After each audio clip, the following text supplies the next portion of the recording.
Hello friends, welcome to How to LN channel. In this video, we are going to see how to set up an Azure ML extension in Azure CLI, easy CLI otherwise. This is Cloud LN stream. Let's get started. As usual, the procedures are first we need to remove any extension which is already installed. Maybe this is a older version of it. This is our screen. Alright, let's see if there are any versions installed. It's not installed. This is a older version of ML. Okay, Azure CLI ML. And the latest version is, I think this is version 1 or something like that, and this is the latest version 2, I guess, ML.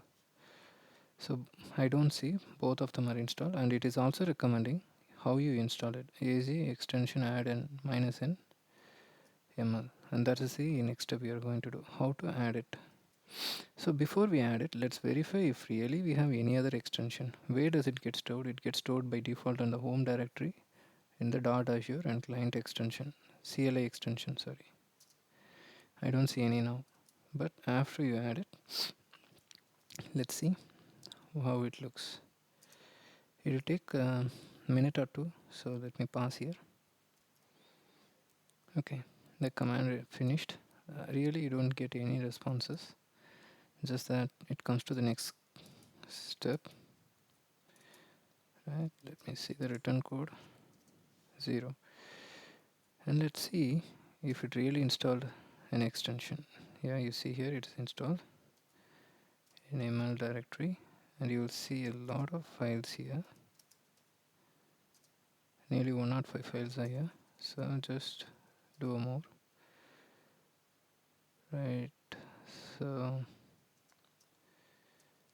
there's a lot of Python and other utilities installed. Many are directories.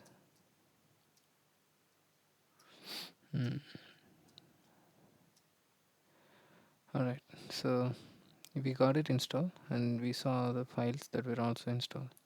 So this is a very quick video, and I'll show you the next video soon. If you like this, as usual, give me a thumbs up and subscribe to How to LN channel. Thank you. Bye.